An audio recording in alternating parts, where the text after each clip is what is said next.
ಎಲ್ಲ ಶಾಸಕರಿಗೆ ಅನುಭವ ಮಂಟಪ ಈ ಸಾಹಿತ್ಯವನ್ನು ಕೊಡ್ತಾರೆ. 50 ವರ್ಷ ಸಂಭ್ರಮ ಕೈಲಾಕಿ ಈ ಸಾಹಿತ್ಯ ಎಲ್ಲರಿಗೂ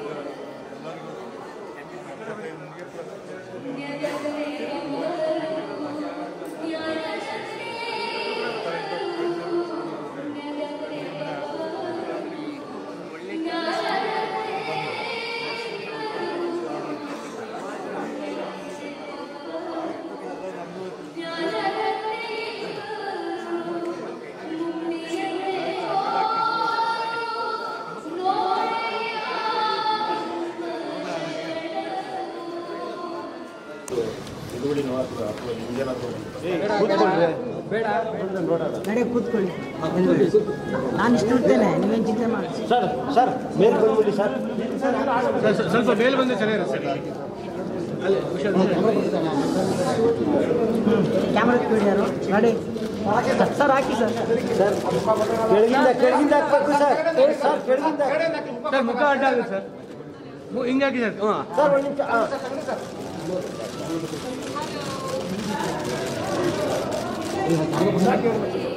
ಜನನಿಯ ಜೋಗುಣವೇಗ ಸರುಷಿಗಳೇ ಭೂಮಿಗದ ನಾಟಕ ಮಾತೆ. ವಚನಗಳ ಮೂಲಕ ಜನರಿಗೆ ಜನಸಾಮಾನ್ಯರಿಗೆ ತಿಳುವಳಿಕೆ ಬರುವ ರೀತಿಯಲ್ಲಿ ಎಲ್ಲರಿಗೂ ಸುಸ್ವಾಗತ. 12ನೇ ಶತಮಾನದ ಕ್ರಾಂತಿಕಾರಿ ವ್ಯಕ್ತಿಯ ಸಭೆಯಲ್ಲಿ ಮಾನ್ಯ ಸ್ವಾಗತವನ್ನು ಕೋರುತ್ತೇನೆ.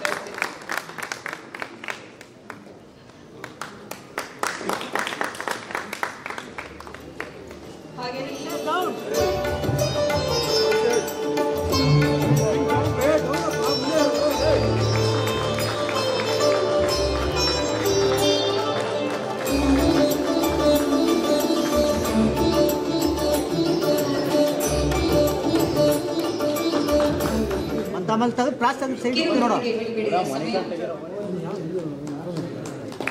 ವಚನ ವಿವೇಕ ಕಿರುಬೆಟ್ಟಿಗೆ ಬಿಡುಗಡೆ.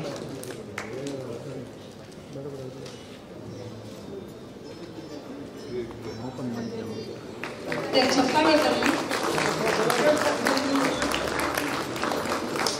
ಸುವರ್ಣ ಸಮಯ ಅಂತ ಹೇಳ್ಬೋದು. ಸ್ಟಿಲ್ಲು ಡೌನ್ ಮಾಡಪ್ಪ.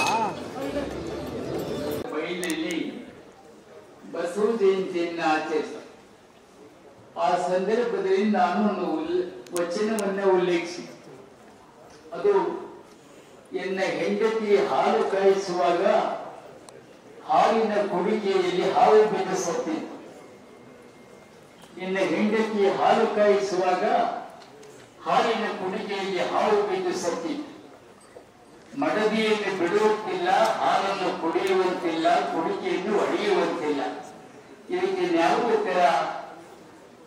ಇದು 12ನೇ ಶತಮಾನದ ಒಬ್ಬ ವಚನಕಾರ ಅರಿವಿನ ಮಾರಿತಂದೆ ಹೇಳಿದಂತಹ ವಚನ.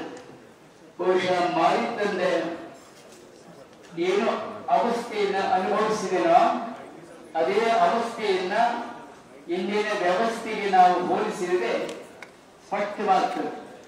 ಇಂತಹ ಸನ್ನಿವೇಶದಲ್ಲಿ ಲೋಕಸೋಜಿಗದ ಒಂದು ಕ್ರಾಂತಿಯನ್ನ ಮಾಡಿದಂತಹ ಮಾನವ ಘನತೆ ಮತ್ತು ಸಮಾನತೆಗಳನ್ನೇ ಧ್ಯೇಯವಾಗಿ ಇಟ್ಟುಕೊಂಡು ಸಹಮನಸ್ಕರೊಡನೆ ಚಿಂತನೆ ನಡೆಸಿ ಮೂಲಭೂತವಾದಂತಹ ಕೆಲವು ಬದಲಾವಣೆ ಮಾಡದಿದ್ದರೆ ಸಮಾಜಕ್ಕೆ ಸಮಾನತೆಯನ್ನು ಸಾಧಿಸುವುದು ಕಷ್ಟ ಅಂತ ತಿಳಿದಂತಹ ಬಸವಣ್ಣನವರು ಒಂದು ಆಂದೋಲನದ ಅಗತ್ಯವನ್ನು ಮನೆಗೊಂಡರು. ಆ ಮನೆಯಿಂದ ಫಲವಾಗಿ ನಡೆದಂತಹ ಆಂದೋಲನ ಅದು ಲೋಕಸೋಜಿಗದ ಆಂದೋಲನ. ಆವತ್ತಿದ್ದಂತಹ ಧಾರ್ಮಿಕ ಮತ್ತು ಸಾಮಾಜಿಕ ಸ್ಥಿತಿಗತಿಗಳು ಆಂದೋಲನಕ್ಕೆ ಪ್ರೇರಣೆಯಾಗ್ತವೆ, ಕಾರಣವಾಗ್ತವೆ. ಅದನ್ನೆಲ್ಲ ಹೇಳಲಿಕ್ಕೆ ಇದು ಸಂದರ್ಭ ಅಲ್ಲ. ಇಷ್ಟೇ ಇವತ್ತು ನನಗೆ ತುಂಬಾ ಸಂತೋಷ ಆಗಿರುವುದು ಅಂದ್ರೆ ಅವೆಲ್ಲವೂ ಇವತ್ತು ಇನ್ನೂ ವಿಕೃತವಾಗಿ, ವಿಲಕ್ಷಣವಾಗಿ, ವಿಚಿತ್ರವಾಗಿ ತಲೆ ಎತ್ತಿದ್ದಾವೆ ಅನ್ನೋದನ್ನ ನಾವೆಲ್ಲ ಮುಕ್ತ ಮನಸ್ಸಿಂದ ಒಪ್ಪಿಕೊಳ್ಳಬೇಕು. ಇದನ್ನ ಮನೆಗಂಡಂತಹ ಬಸವಣ್ಣನವರ ಜೀವನ ಸೂತ್ರಗಳಿದೆ. ಬಹಳ ಮುಖ್ಯವಾದಂತಹದ್ದು 3 ಸೂತ್ರಗಳು. ಅದೊಂದು ಅಲಿಖಿತ ಸಂವಿಧಾನ ಬಸವಣ್ಣನ ಸಂದೇಶ. ಅದರಲ್ಲಿ 3 ಸೂತ್ರಗಳಿದ್ದಾವೆ. ಒಂದು ಕಾಯಕ, ಮತ್ತೊಂದು ದಾಸೋಹ ಮತ್ತೊಂದು ಅನುಭವ, ಶ್ರಮದ ದುಡಿಮೆ, ಸಮಾನ ಹಂಚಿಕೆ ಮತ್ತು ಅನುಭವ ಚಿಂತನೆ, ಈ ಮೂರರ ನೆಲೆಗಟ್ಟಿನ ಮೇಲೆ ಯಾವುದೇ ಸಮಾಜವನ್ನ ಕಟ್ಟಿದರೆ ಅದು ಸುಸ್ಥಿರವಾಗಿ ನಿಲ್ಲಲಿಕ್ಕೆ ಸಾಧ್ಯ ಅನ್ನೋದನ್ನ ಮನಗಂಡಂತ ಮಾನ್ಯ ಸಿದ್ದರಾಮಯ್ಯನವರು ಸುಮಾರು ಹಿಂದಿನ ಅವಧಿಯಲ್ಲೇ ಅವರು ಕೈಗೊಂಡಂತ ಒಂದು ನಿರ್ಧಾರದ ಫಲವಾಗಿ ಇವತ್ತು ಬಸವ ಕಲ್ಯಾಣದಲ್ಲಿ ಅತ್ಯಂತ ವೇಗದಲ್ಲಿ ಕಟ್ಟಿ ಹೋಗ್ತಾ ಇರುವಂತಹ ಅನುಭವ ಮಂಟಪದ ಕಟ್ಟಡದ ನಿರ್ಮಾಣ ನಡೀತಾ ಇದೆ. ಹಾಗೆಯೇ ಕೆಲವು ದಿವಸಗಳ ಹಿಂದೆ ನಡೆದಂತಹ ಲಾಲ್ಬಾಗ್ನಲ್ಲಿ ನಡೆದಂತಹ ಫಲಪುಷ್ಪ ಪ್ರದರ್ಶನದಲ್ಲಿ ಈ ಸಲ ವಚನ ಸಾಹಿತ್ಯವನ್ನೇ ಆಧಾರವಾಗಿ ಇಟ್ಟುಕೊಂಡು ನಡೆಸಿದಂತಹ ಫಲಪುಷ್ಪ ಪ್ರದರ್ಶನ. ಹಾಗೆಯೇ ಆ ಹೊತ್ತೇನೆ ಮಾನ್ಯ ಮುಖ್ಯಮಂತ್ರಿಗಳು ವಿಶ್ವಗುರು ಬಸವಣ್ಣನವರನ್ನ ನಾವು ಸಾಂಸ್ಕೃತಿಕ ನಾಯಕ ಅಂತ ಹೇಳಿ ನಾವು ಘೋಷಿಸಿದ್ದೇವೆ ಅಂತ ಮಾತನ್ನು ಹೇಳಿ, ಇವೆಲ್ಲವೂ ಕೂಡ ಅವರಿಗೆ ಬಸವ ಸಂದೇಶದ ಬಗ್ಗೆ ಇರ್ತಕ್ಕಂಥ ಬದ್ಧತೆಯನ್ನ ತೋರಿಸ್ತವೆ ಅಂತ ನಾನು ನಂಬಿದ್ದೇನೆ. ಈ ದಿಸೆಯಲ್ಲಿ ಇನ್ನು ಮುಂದೆ ಒಂದು ಹೊಸ ಯುಗ ಆರಂಭವಾಗ್ತದೆ.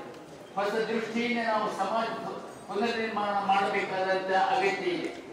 ಆ ಹೊತ್ತು ಧಾರ್ಮಿಕವಾಗಿ ಸಾಮಾಜಿಕವಾಗಿ ಒಂದು ವರ್ಗ ಇನ್ನೊಂದು ವರ್ಗವನ್ನ ತುಳಿದಂತಹ ಸಂದರ್ಭ ಇದ್ದಂತಹ ಕಾಲ, ಅದನ್ನ ನಿವಾರಣೆ ಮಾಡಿ ಒಂದು ಪರ್ಯಾಯ ಸಂಸ್ಕೃತಿಯನ್ನು ಹುಟ್ಟು ಹಾಕಿದಂತಹ ಬಸವಣ್ಣವರ ಕೆಲಸವನ್ನ ಇವತ್ತಿನ ಆಡಳಿತ ನಿರ್ವಾಹಕರು ಮಾಡಬೇಕಾದಂತ ಅಗತ್ಯ ಇದೆ ಮತ್ತು ಅವಕಾಶ ಇದೆ. ಈ ದಿಸೆಯಿಂದ ಮಾನ್ಯ ಮುಖ್ಯಮಂತ್ರಿಗಳನ್ನ ಇನ್ನು ಮುಂದೆ ಎಲ್ಲ ವಿಶ್ವವಿದ್ಯಾಲಯ ಇದರ ರಾಷ್ಟ್ರ ನಾಯಕ, ಸ್ವಾತಂತ್ರ್ಯ ಸಾಂಸ್ಕೃತಿಕ ನಾಯಕ ಅಂತ ಏನು ಘೋಷಣೆ ಮಾಡಿದ ಅದೊಂದು ಅನುಸರಣೆಯಾಗಿ ಎಲ್ಲ ವಿಶ್ವವಿದ್ಯಾಲಯಗಳಲ್ಲಿ ಬಸವಣ್ಣವರ ಒಂದು ಹೆಸರಿನಲ್ಲಿ ಅಧ್ಯಯನ ಪೀಠಗಳನ್ನು ತೆಗೆಯುವುದು ಮತ್ತೆ ಶಾಲಾ ಮತ್ತು ಕಾಲೇಜಿನ ಪಠ್ಯಪುಸ್ತಕಗಳಲ್ಲಿ ಬಸವಣ್ಣವರ ಬಗ್ಗೆ ಒಂದು ಸರಿಯಾದಂತಹ ಒಂದು ಪಠ್ಯದಲ್ಲಿ ಅವರ ವಿಷಯ ಸೇರೋ ಹಾಗೆ ಮಾಡುವುದು, ಇನ್ನೂ ಅನೇಕ ಕೆಲವು ಯೋಜನೆಗಳನ್ನು ರೂಪಿಸಿ ತಾವು ಕೈಗೊಳ್ತೀರಿ, ಅದನ್ನು ಕ್ರಮ ಕೈಗೊಳ್ತೀರಿ ಎನ್ನುವಂತಹ ಆಸೆ ನಿರೀಕ್ಷೆ ನಮಗೆಲ್ಲ. ಇವತ್ತು ಅನುಭವ ಮಂಟಪ ನಾನು 2-3 ದಿವಸಗಳ ಹಿಂದಷ್ಟೇ ನಾನು ಹೋಗಿ ನೋಡಿ ಸಂತೋಷ ಆಯಿತು. ಅತ್ಯಂತ ಭರದಲ್ಲಿ ಕೆಲಸ ಸಾಗ್ತಾ ಇದೆ. ಮಾನ್ಯ ಈಶ್ವರ ಖಂಡ್ರೆಯವರು ಆ ಆರಂಭದ ಕಾಲದಲ್ಲಿ ನಮ್ಮ ಜೊತೆಯಲ್ಲಿ ತುಂಬಾ ಸಹಕಾರ ನೀಡಿ, ಅದು ಬಹುಶಃ ಇಡೀ ಭಾರತ ಅಷ್ಟೇ ಇಲ್ಲ, ಅಂತಾರಾಷ್ಟ್ರೀಯ ಚಿಂತನ ವೇದಿಕೆ ಆಗಬೇಕು ಅನ್ನುವಂಥದ್ದು ನಮ್ಮ ಆಸೆ. ಆ ನೆಪದಲ್ಲಿ ಬೇರೆ ಬೇರೆ ಕಡೆ ಬೇರೆ ಬೇರೆ ಧಾರ್ಮಿಕ ಕೇಂದ್ರಗಳಾಗಿರಬಹುದು, ಆದರೆ ಬಸವ ಕಲ್ಯಾಣ ಅದೊಂದು ವೈಚಾರಿಕ ಚಿಂತನ ಕೇಂದ್ರವಾಗ್ತದೆ, ಸಮಾಜ ಸುಧಾರಣಾ ಕೇಂದ್ರವಾಗ್ತದೆ, ಮಾನವ ಸಮಾನತೆಯ ಸಂದೇಶ ಬೀರುವಂತಹ ಕೇಂದ್ರವಾಗ್ತದೆ. ಈ ದೃಷ್ಟಿಯಿಂದ ಅದು ಕರ್ನಾಟಕ ಅದೊಂದು ಪ್ರೆಸ್ಟೀಜಿಯಸ್ ಪ್ರತಿಷ್ಠಿತವಾದಂತಹ ಕೇಂದ್ರ ಅಂತ ಮಾಡ್ಕೋಬೇಕು ಅಂತ ಹೇಳಿ ನಾನು ರಾಜ್ಯ ಸರ್ಕಾರ ಮುಖ್ಯವಾಗಿ ಮಾನ್ಯ ಮುಖ್ಯಮಂತ್ರಿ ಸಿದ್ದರಾಮಯ್ಯರಲ್ಲಿ ಮನವಿ ಮಾಡಿಕೊಂಡು, ನಾನು ಈ ವಯಸ್ಸಿನಲ್ಲಿ ಇಲ್ಲಿ ಬಂದು ಮಾತಾಡಬೇಕು ಅಂತ ಹೇಳಿದ್ದೆ ಒಂದು ವಿಶೇಷ. ನಾನು ತುಂಬಾ ಸಂತೋಷ ಆಗಿದೆ. ಇನ್ನೂ ಒಂದು ಹೊಸ ವಾತಾವರಣ ಸೃಷ್ಟಿ ಆಗ್ತಾ ಇದೆ ಅಂತ ಅನಿಸ್ತದೆ. ಈ ಪುನರ್ನಿರ್ಮಾಣದ ಕೆಲಸ ಮಾನ್ಯ ಮುಖ್ಯಮಂತ್ರಿ ಕಾಲದಲ್ಲಿ ಆಗಲಿ ಅಂತ ಹಾರೈಸಿ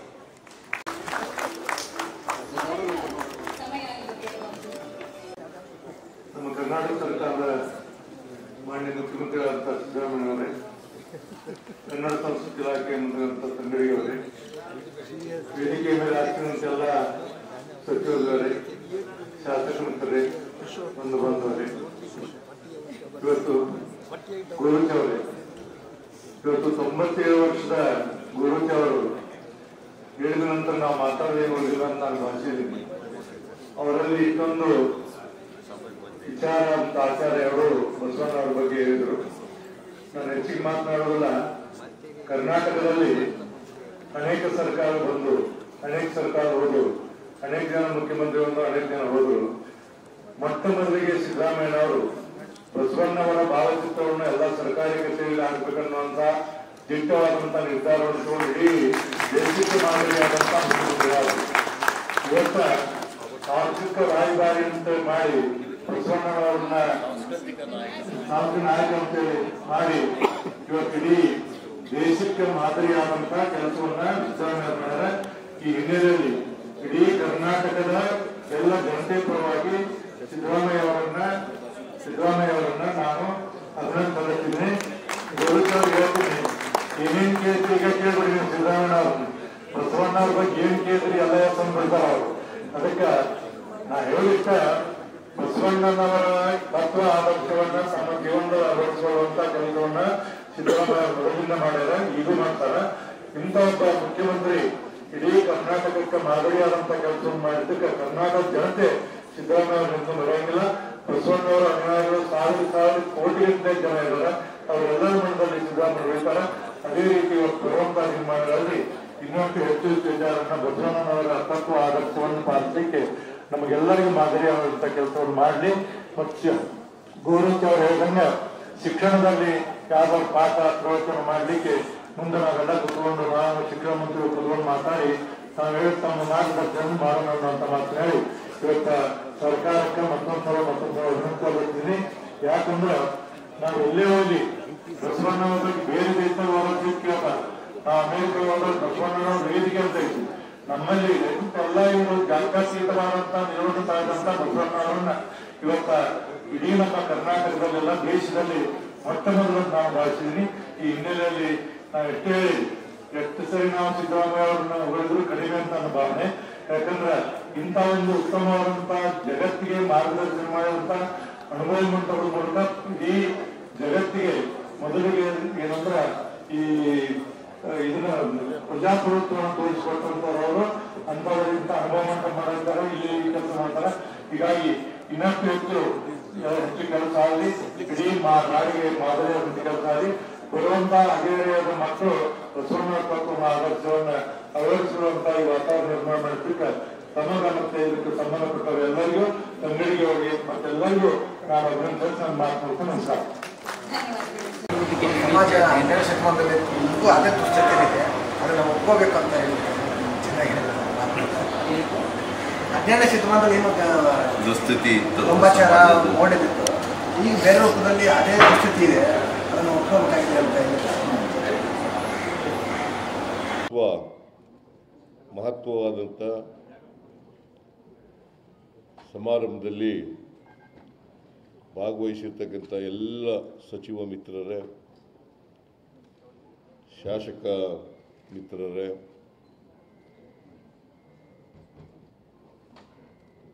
ಅಧಿಕಾರಿ ಸ್ನೇಹಿತರೇ,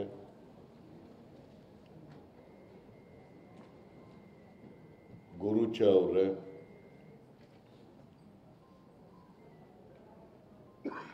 ಇತರ ಎಲ್ಲ ಬಂಧು ಭಗಿನಿಯರೇ, ಮಾಧ್ಯಮದ ಗೆಳೆಯರೇ,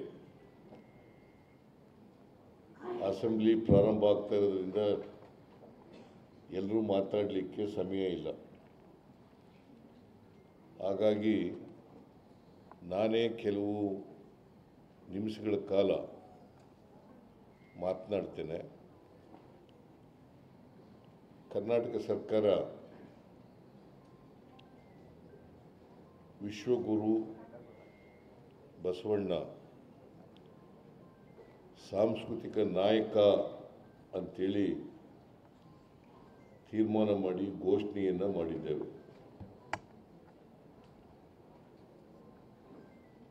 ಈಗಾಗಲೇ ಗೋರುಚ ಅವರು ಸಂಕ್ಷಿಪ್ತವಾಗಿ ಮಾತಾಡಿದ್ರು ಕೂಡ ಭಾಳ ಸಮಂಜಸವಾಗಿ ಮಾತಾಡಿದ್ದಾರೆ. ನಾನು ಕೂಡ ಹೆಚ್ಚು ಮಾತನಾಡಲಿಕ್ಕೆ ಹೋಗಲ್ಲ. ನಮ್ಮ ದೇಶದಲ್ಲಿ ಬುದ್ಧ, ಬಸವ, ಗಾಂಧಿ, ಅಂಬೇಡ್ಕರ್ ಈ 4 ಹೆಸರುಗಳು ಜಗತ್ತಿನಲ್ಲೇ ಎಲ್ಲರೂ ಕೂಡ ಮಾತನಾಡ್ತಕ್ಕಂಥ ಹೆಸರುಗಳು. ಬುದ್ಧ 2500 ವರ್ಷಗಳ ಹಿಂದೆ, ಬಸವಣ್ಣ 12ನೇ ಶತಮಾನದಲ್ಲಿ, ಗಾಂಧಿ 20ನೇ ಶತಮಾನದಲ್ಲಿ, ಅಂಬೇಡ್ಕರ್ 20ನೇ ಶತಮಾನದಲ್ಲಿ. ಇವರೆಲ್ಲರೂ ಕೂಡ ನಮ್ಮ ಸಮಾಜದಲ್ಲಿರ್ತಕ್ಕಂಥ ಅಂಕು ಡೊಂಕುಗಳನ್ನು ತಿದ್ದಿ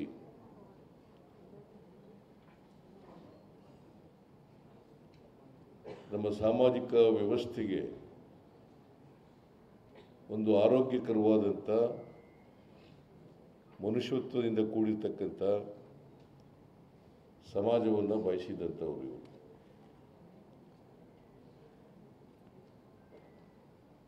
ನಮ್ಮ ಜಾತಿ ವ್ಯವಸ್ಥೆಯ ಕಾರಣಕ್ಕೋಸ್ಕರ ಇವತ್ತು ಸಮಾಜದಲ್ಲಿರ್ತಕ್ಕಂಥ ಸಾಮಾಜಿಕ ಅಸಮಾನತೆ, ಆರ್ಥಿಕ ಅಸಮಾನತೆ,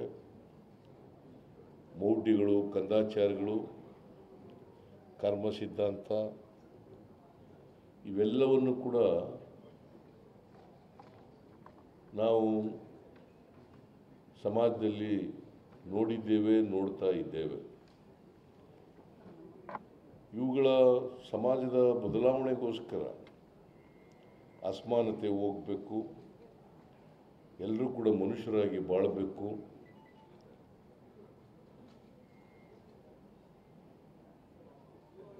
ಪ್ರತಿಯೊಬ್ಬರು ಕೂಡ ಸ್ವಾಭಿಮಾನದಿಂದ, ಗೌರವದಿಂದ,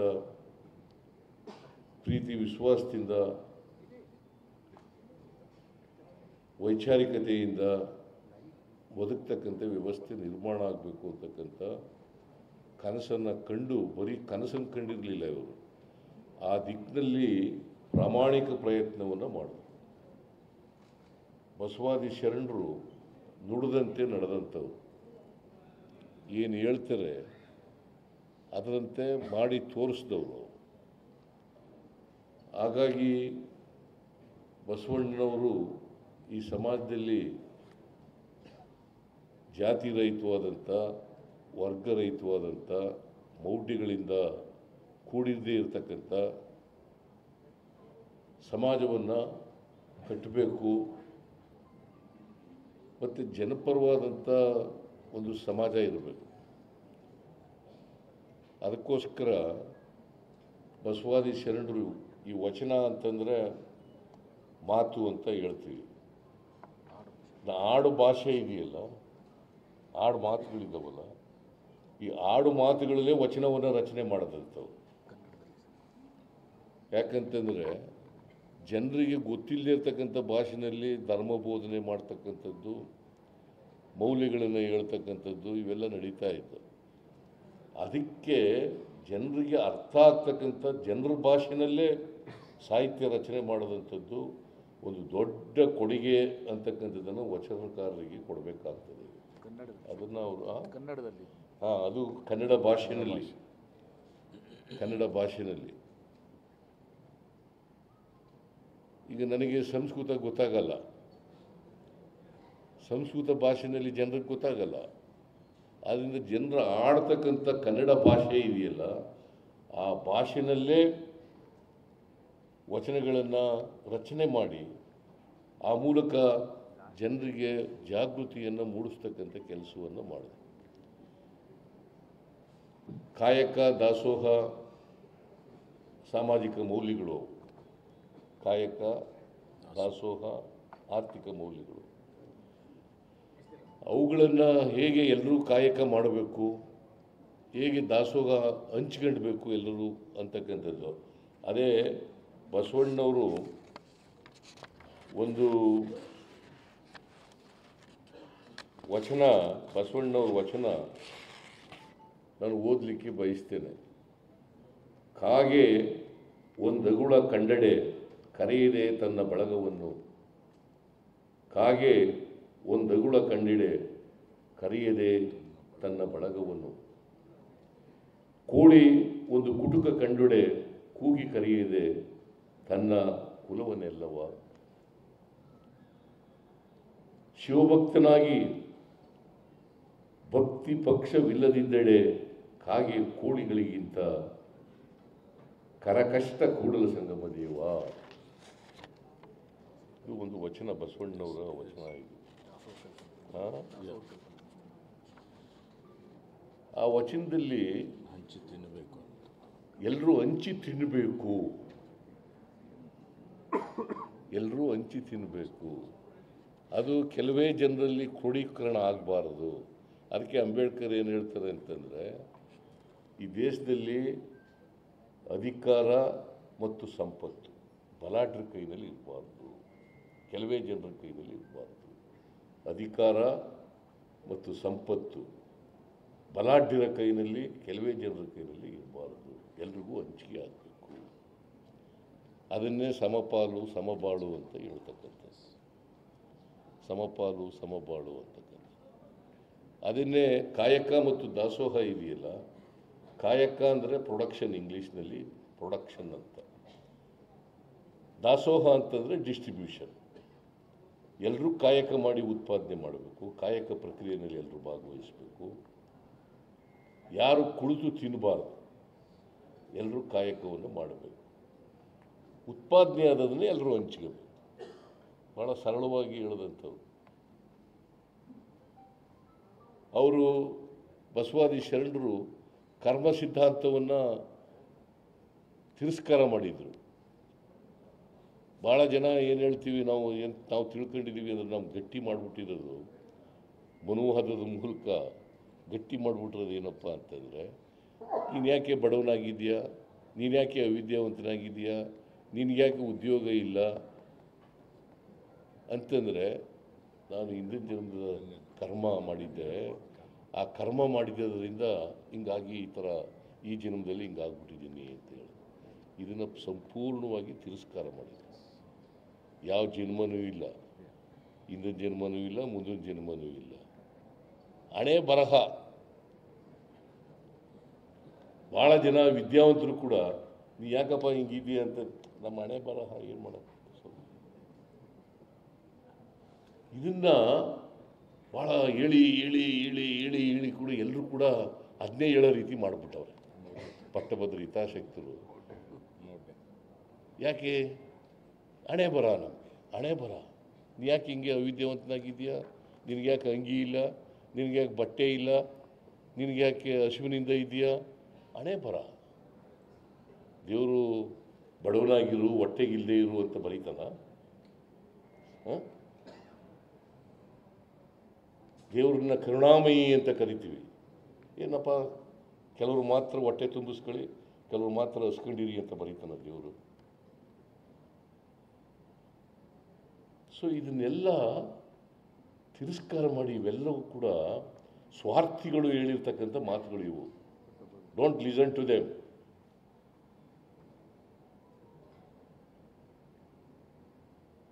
ಸೊ ಅದಕ್ಕೆ ಈ ಬಡತನ ಅನ್ನೋದು ಇದೆಯಲ್ಲ,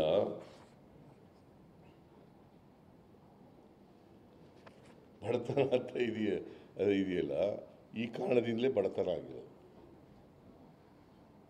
ಶ್ರೀಮಂತಿಗೆ ಈ ಕಾರಣದಿಂದಲೇ ಆಗಿದೆ. ಕೆಲವರು ಶ್ರೀಮಂತರು, ಕೆಲವರು ಬಡವರು. ಕಾಯಕ ಮಾಡದಿದ್ದವರೆಲ್ಲ ಶ್ರೀಮಂತರುಗಳು, ಯಾರು ಕಾಯಕ ಮಾಡ್ತಾರೋ ಅವರೆಲ್ಲ ಒಟ್ಟಿಗಿಲ್ದಿರೋರು. ಈ ಬದಲಾವಣೆ ಆಗಬೇಕು ಅಂತ, ಇದನ್ನೇ ಬದಲಾವಣೆ ಆಗಬೇಕು ಅಂತ ಹೇಳಿ ಶ್ರಮ ಗೌರವ. ಅದಕ್ಕೆ ಬಸವಾದಿ ಶರಣರು ಏನು ಮಾಡಿದ್ರು, ಭಾಳ ಜನ ಬ್ರಿಟಿಷ್ನವರು ಕ್ಲೈಮ್ ಮಾಡ್ತಾರೆ ಸಂಸದೀಯ ವ್ಯವಸ್ಥೆ ನಮ್ಮ ಕಾಲದಲ್ಲಿ ಬಂತು ಅಂತ. It is not correct. ಬಸವಣ್ಣವ್ರ ಕಾಲದಲ್ಲೇ ಬಂತು ಇದು.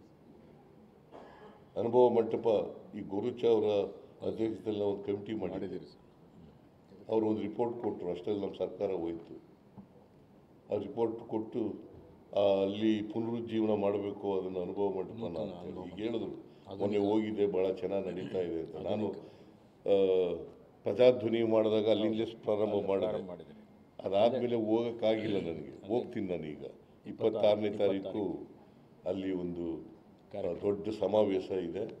ಆ ಸಮಾವೇಶದಲ್ಲಿ ಭಾಗವಹಿಸಲಿಕ್ಕೆ ಹೋಗ್ತಾ ಇದ್ದೀನಿ. ಅಲ್ಲಿ ಸ್ವಾಮೀಜಿಗಳೆಲ್ಲ ನನಗೆ ಆಹ್ವಾನ ಮಾಡಿದ್ದಾರೆ. ಈಶ್ವರ್ ಖಂಡ್ರೆಯವರು ಕೂಡ ಅಲ್ಲಿ ಆಸಕ್ತಿ ತಗೊಂಡು ಆ ಸಮಾವೇಶ ಮಾಡಲಿಕ್ಕೆ ಎಲ್ಲ ಪ್ರಯತ್ನ ಮಾಡ್ತಾ ಇದ್ದಾರೆ. ಅದನ್ನು ಮಾಡ್ತಾ ಇದ್ದೀವಿ. ಆಗಲೇ ಈ ಸಂಸತ್ತು ಅಂತ ನಾವೇನು ಕರಿತಾ ಇದ್ದೀವಿ, ಈಗ ಜನಪ್ರತಿನಿಧಿಗಳ ಸಭೆಗಳು ಅಂತ ಏನು ನಾವು ಕರಿತಿದ್ದೀವಿ, ಜನರು ಧ್ವನಿ ಮಾಡಲಿಕ್ಕೆ, ಧ್ವನಿ ಎತ್ತಲಿಕ್ಕೆ, ಅವ್ರ ಸಮಸ್ಯೆಗಳನ್ನು ಹೇಳಲಿಕ್ಕೆ ಆಗಲೇ ಬಸವಾದಿ ಶರಣರು ಅನುಭವ ಮಂಟಪ ಮಾಡಿ ಅಲ್ಲಮ ಪ್ರಭುನಾಥರ ಅಧ್ಯಕ್ಷರನ್ನು ಮಾಡಿದರು. ಅತ್ಯಂತ ತಳ ಸಮುದಾಯಕ್ಕೆ ಸೇರಿದಂಥವ್ರು ಅಲ್ಲಮ ಪ್ರಭು, ಅವರನ್ನು ಅಧ್ಯಕ್ಷರನ್ನಾಗಿ ಮಾಡಿದರು. ಅಲ್ಲಿ ಎಲ್ಲ ಚರ್ಚೆ ಆಯ್ತಾ ಇದ್ದು, ನಮ್ಮ ಸಾಮಾಜಿಕ ವ್ಯವಸ್ಥೆ, ಆರ್ಥಿಕ ವ್ಯವಸ್ಥೆ, ಮೌಢ್ಯಗಳು, ಕಂದಾಚಾರಗಳು ಇವೆಲ್ಲವೂ ಕೂಡ ಚರ್ಚೆ ಆಯ್ತಾ ಇತ್ತು. ಆಗಲೇ ಈ ವರ್ಟಿಕಲ್ ಸಮಾಜ ಬೇಡ, ಆರಿಜಾಂಟಲ್ ಸಮಾಜ ಇರಬೇಕು ಅಂತೇಳಿ ಆ ಕಾಲದಲ್ಲೇ ಮಾಡಿದರು ಬಸವಾದಿ ಶರಣರು. ಎಲ್ಲರೂ ಈಗ ಇಲ್ಲಿ ಕೂತಿದ್ದೀವಲ್ಲ, ಎಲ್ಲರೂ ಹಿಂಗೆ ಎಲ್ಲ ಜಾತಿಯವರು ಇಲ್ಲಿ ಕೂತಿದ್ದೀವಲ್ಲ, ಅದೇ ಥರ ಬಸವಾದಿ ಶರಣರು. ಯಾಕೆಂತಂದರೆ ಈ ಮನುವಾದಿಗಳ ಪ್ರಕಾರ ವರ್ಟಿಕಲ್ ಸಮಾಜ ಮಾಡಿಬಿಟ್ಟಿದ್ರು. ಸ್ತ್ರೀ ಸ್ವಾತಂತ್ರ್ಯ, ಮಹಿಳೆಯರಿಗೆ ಸ್ವಾತಂತ್ರ್ಯ ಇರಲಿಲ್ಲ, ವಿದ್ಯೆ ಕಲಿತಕ್ಕಂಥ ಅವಕಾಶ ಇರಲಿಲ್ಲ, ಪೂಜೆನೂ ಮಾಡೋಂಗಿರಲಿಲ್ಲ. ಆ ಥರ ಕೆಲವು ಕೆಟ್ಟ ಸಂಪ್ರದಾಯಗಳನ್ನು, ಪದ್ಧತಿಗಳನ್ನು ಮಾಡಿ ಆ ಮಹಿಳೆಯರನ್ನು ಅವರಿಗೆ ಇವತ್ತು ನಾವೇನು ಭಾಳ ಮಾತಾಡ್ತಾ ಇದ್ದೀವಲ್ಲ, ಅನುಪಾತ ಇದೆಯಲ್ಲ, ಈ ಭೇದ ಭಾವ ಇದೆಯಲ್ಲ, ಪುರುಷರು ಮತ್ತು ಮಹಿಳೆಯರು, ಇದಾಗಲಿಕ್ಕೆ ಕಾರಣ ನಮ್ಮ ಮನುವಾದ ಅಂತಕ್ಕಂಥದ್ದನ್ನು ಅರ್ಥ ಮಾಡ್ಕೋಬೇಕಾಗ್ತದೆ. ಅವರೇ ಮಾಡಿದ್ದು. ಅಕ್ಷರ ಸಂಸ್ಕೃತಿಯಿಂದ ವಂಚಿತರನ್ನಾಗಿ ಮಾಡಿಬಿಟ್ಟಿದ್ರು. ಶೂದ್ರರನ್ನು, ಮಹಿಳೆಯರನ್ನು ಅಕ್ಷರ ಸಂಸ್ಕೃತಿಯಿಂದ ವಂಚಿತರನ್ನಾಗಿ ಮಾಡಿಬಿಟ್ಟಿದ್ರು. ಅದರಿಂದ ಈ ಥರದ ಅಸಮಾನತೆ ನಿರ್ಮಾಣ ಆಗಲಿಕ್ಕೆ ಸಾಧ್ಯ ಆಯಿತು. ಜಾತಿ ವ್ಯವಸ್ಥೆಯನ್ನು ಗಟ್ಟಿ ಮಾಡಿ ಅದರಿಂದ ಈಚೆಗೆ ಬರದೇ ರೀತಿಯಲ್ಲಿ ಮಾಡಿಬಿಟ್ರು. ಯಾವ ಸಮಾಜ ಚಲನೆ ಇರೋದಿಲ್ಲ, ಯಾವ ಸಾಮಾಜಿಕ ವ್ಯವಸ್ಥೆಗೆ ಚಲನೆ ಇರಲ್ಲ, ಅಲ್ಲಿ ಜಾತಿ ವ್ಯವಸ್ಥೆ ಗಟ್ಟಿಯಾಗಿರ್ತದೆ. ಚಲನೆ ಸಿಕ್ಕಿದಾಗ ಮಾತ್ರ. ಚಲನೆ ಯಾವಾಗ ಬರ್ತದೆ ಅಂತಂದರೆ ಆರ್ಥಿಕ ಸಾಮಾಜಿಕ ಚಟುವಟಿಕೆಗಳು ಪ್ರತಿ ಜಾತಿನಲ್ಲೂ ಕೂಡ ಪ್ರಾರಂಭ ಆದರೆ ಅದು ಚಲನೆ ಸಿಗ್ತದೆ. ಆ ಚಲನೆ ಮಾಡ್ತಕ್ಕಂಥ ಕೆಲಸವನ್ನು ಆ ಕಾಲದಲ್ಲೇ 850 ವರ್ಷಗಳ ಹಿಂದೆಯೇ ಬಸವಾದಿ ಶರಣರು ಮಾಡಿದ್ರು. ಅಂತರ್ಜಾತಿ ವಿವಾಹ ಆ ಕಾಲದಲ್ಲೇ ನಡೀತು. ಅಂತರ್ಜಾತಿ ವಿವಾಹ, ಬ್ರಾಹ್ಮಣರ ಹುಡುಗಿ ದಲಿತರ ಹುಡುಗ ಆ ಕಾಲದಲ್ಲಿ ಮಾಡಿದ್ದು. ಮಧುವರಸನ ಮಗಳು ಅರಳೆಯನ ಮಗ, ಮಧುವರಸನ ಮಗಳು. ಮಧುವರಸ ಅಂದರೆ ಬ್ರಾಹ್ಮಣರು, ಅರಳೆಯ ಅಂತಂದರೆ ದಲಿತರು, ಚಮ್ಮಾರ. ಇವರಿಬ್ಬರು ಮದುವೆ ಮಾಡಿಸಿದ್ದು ಆ ಕಾಲದಲ್ಲೇ ಮಾಡಿದ್ದು. ಅದಕ್ಕೆ ಕೆಲವರು ಕಣ್ಣುಗಳೆಲ್ಲ ಕೆಂಪಗಾದಂಥ ಇಟ್ಟುಗಳನ್ನ ಕಲ್ಯಾಣ ಕ್ರಾಂತಿ ಆಗ್ತದೆ, ಕಲ್ಯಾಣ ಕ್ರಾಂತಿ ಹುಟ್ಟಿ ಶಿಕ್ಷೆ ಆಗ್ತದೆ. 5 ಜನ ನಾನು ಹೆಚ್ಚು ಮಾತಾಡಕ್ಕೆ ಹೋಗಲಿ, ಇದು ಮಾತಾಡಕ್ಕೆ ಹೋದರೆ ಭಾಳ ಅಷ್ಟ ಆಗ್ತದೆ. ನಮ್ಮ ಸರ್ಕಾರ ಅದಕ್ಕೆ ನಾನು ಅದಕ್ಕೆ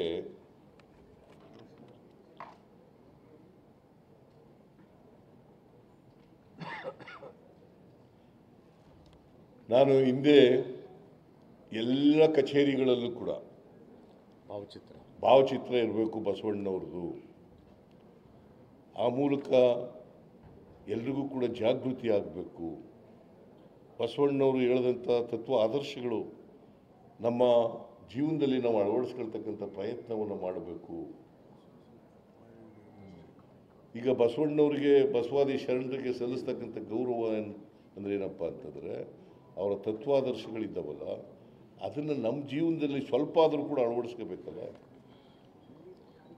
ಬಸವಾದಿ ಶರಣರಿಗೆ ಬಸವ ಜಯಂತಿ ಮಾಡೋದು, ಆಮೇಲೆ ಹಣೆ ಬರಹ ಅನ್ನೋದು, ಇದರಿಂದ ಬದಲಾವಣೆ ಆಗಲ್ಲ ಸಮಾಜದಲ್ಲಿ. ಬಸವ ಜಯಂತಿ ಮಾಡೋದು, ಆಮೇಲೆ ಹಣೆ ಬರಹ ಅನ್ನೋದು. ನೀ ಯಾಕಪ್ಪ ಇಟ್ಟು ನನ್ನ ಕರ್ಮ ಅಂತಂದು. ಎತ್ತುಗಳು ಪೂಜೆ ಮಾಡ್ತಿದ್ದೀವಿ ಸರ್ ನಾವು ಸಣ್ಣ. ಬಸವ ಜಯಂತಿ ಅಂದರೆ ಎತ್ತುಗಳು ಪೂಜೆ ಮಾಡ್ತೀವಿ. ಹಿಂದೆ ಎಂ.ಬಿ. ಪಾಟೀಲ್ ಹೇಳ್ತಾರೆ, ಬಸವ ಜಯಂತಿ ಅಂದರೆ ಎತ್ತುಗಳ ಪೂಜೆ ಮಾಡೋದು. ಎಗೈನ್ ಮತ್ತೆ ಪಟ್ಟಭದ್ರ ಹಿತಾಸಕ್ತರು ಏನು ಮಾಡ್ತಾರೆ, ಮತ್ತೆ ನಿಮ್ಮನ್ನು ದಾರಿ ತಪ್ಪಿಸ್ತಕ್ಕಂಥ ಕೆಲಸ ಮಾಡ್ತಾರೆ. ದಾರಿ ತಪ್ಪದೇ ಇರತಕ್ಕಂಥದ್ದೇ ಭಾಳ ಇದು. ಮನುಷ್ಯನನ್ನು ಪ್ರೀತಿಸ್ತಕ್ಕಂಥದ್ದು ಇದೆಯಲ್ಲ, ಅದೇ ಮೌಲ್ಯ, ಸಾಮಾಜಿಕ ಮೌಲ್ಯ. ಮನುಷ್ಯನನ್ನು ದ್ವೇಷಿಸ್ತಕ್ಕಂಥದ್ದು ಇದೆಯಲ್ಲ, ಅದೇ ದುರ್ಗುಣ. ಮನುಷ್ಯನನ್ನು ದ್ವೇಷಿಸೋದು ಅಂತಂದ್ರೆ ಏನು? ಮನುಷ್ಯನನ್ನು ಪ್ರೀತಿಸಬೇಕು.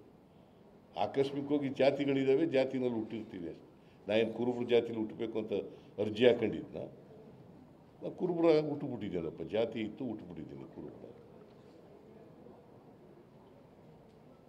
ಸೊ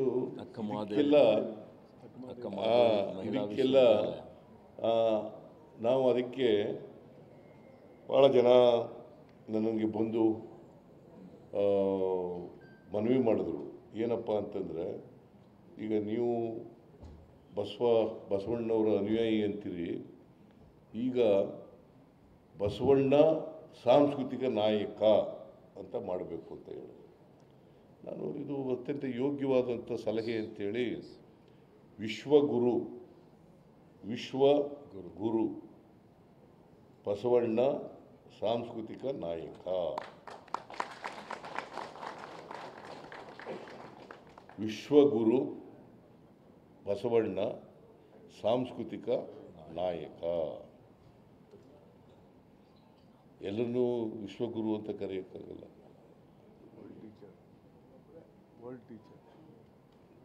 ಅದರಿಂದ ಬಸವಣ್ಣವರನ್ನು ಸಾಂಸ್ಕೃತಿಕ ನಾಯಕ ಅಷ್ಟೇ ಅಲ್ಲ, ಅವರು ವಿಶ್ವಗುರು ಕೂಡ. ಅದಕ್ಕೆ ವಿಶ್ವಗುರು ಬಸವಣ್ಣ ಸಾಂಸ್ಕೃತಿಕ ನಾಯಕ ಆ ಪ್ರತಿಮೆಯನ್ನು ಇವತ್ತು ಉದ್ಘಾಟನೆ ಮಾಡಿದ್ದೀವಿ. ಎಲ್ಲ ಸರ್ಕಾರಿ ಕಚೇರಿಗಳಲ್ಲಿ, ಎಲ್ಲ ಸರ್ಕಾರಿ ಭಾವಚಿತ್ರಗಳಿದ್ದಾವಲ್ಲ, ಅಲ್ಲಿ ವಿಶ್ವಗುರು ಬಸವಣ್ಣ ಸಾಂಸ್ಕೃತಿಕ ನಾಯಕ ಅಂತ ಬರೀತೀವಿ. ಆಮೇಲೆ 17ನೇ ತಾರೀಕು ಫೆಬ್ರವರಿ 17ನೇ ತಾರೀಕು ರಾಜ್ಯಾದ್ಯಂತ ಇದೇ ರೀತಿ ಬಸವಣ್ಣವರು ಭಾವಚಿತ್ರ ಅನಾವರಣವನ್ನು ಎಲ್ಲ ಕಚೇರಿಗಳಲ್ಲಿ ಕೈಗೊಳ್ಳಲಾಗುವುದು. ರಾಜ್ಯಾದ್ಯಂತ ಜಿಲ್ಲಾ ಮಟ್ಟದಲ್ಲಿ ಜಿಲ್ಲಾ ಉಸ್ತುವಾರಿ ಸಚಿವರು, ತಾಲೂಕು ಮಟ್ಟದಲ್ಲಿ ಶಾಸಕರಿಂದ, ಹಾಗೆ ಎಲ್ಲ ನಗರ ಹಾಗೂ ಗ್ರಾಮೀಣ ಸ್ಥಳೀಯ ಸಂಸ್ಥೆಗಳಲ್ಲಿ ಆಯಾ ಸಂಸ್ಥೆಗಳ ಅಧ್ಯಕ್ಷರಿಂದ ನೆರವೇರಿಸಲು ಸೂಚನೆ ನೀಡಲಾಗಿದೆ. ಸೊ ಆಮೇಲೆ ನಾನೇನೆ ಅಕ್ಕ ಮಹಾದೇವಿ, ಆಗ ಹೆಣ್ಮಗಳು ಶರಣೆಯಾಗಿದ್ದು, ಶರಣೆ ಇಡೀ ಹೆಣ್ಣು ಮಕ್ಕಳಿದಾರಲ್ಲ ಸಮಾಜದಲ್ಲಿ, ಅವರ ಪ್ರತಿನಿಧಿ ಅವರು ಅಕ್ಕ ಮಹಾದೇವಿ.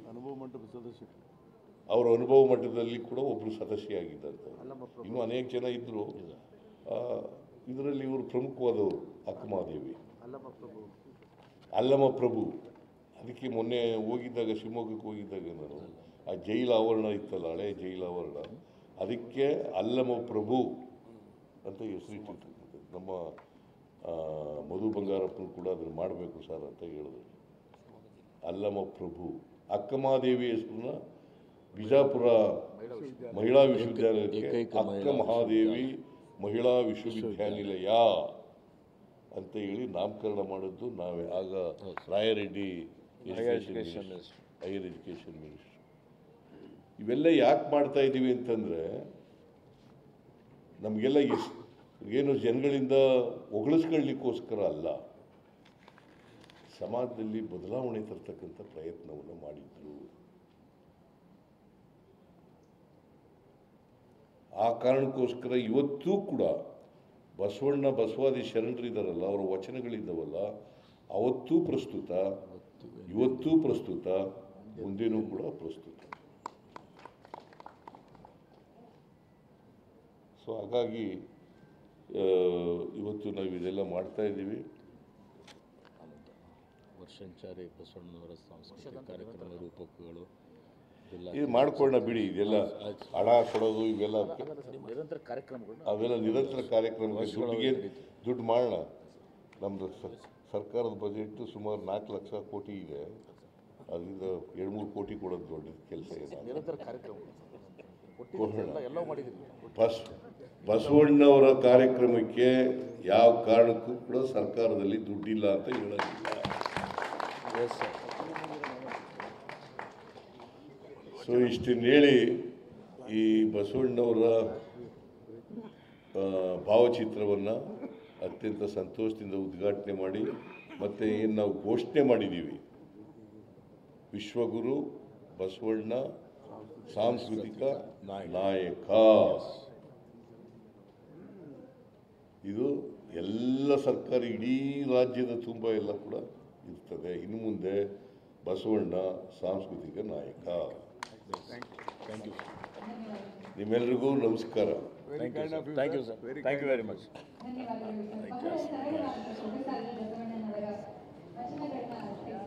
ನಿಮ್ಮ ಹೆಸರು ಅಜರಾಮರವಾಗಿ ಉಳಿತದೆ.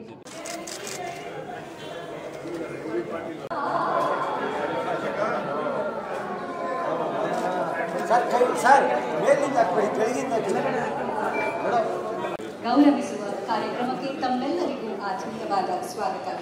ಅತಿಥಿ ಅಭ್ಯಾಗತರನ್ನು ಸಂಭ್ರಮದಿಂದ ಬರಮಾಡಿಕೊಳ್ಳುವುದು ನಮ್ಮ ವಾಡಿಕೆ. ಸದ್ಯಕ್ಕೆ ಸರ್ಕಾರ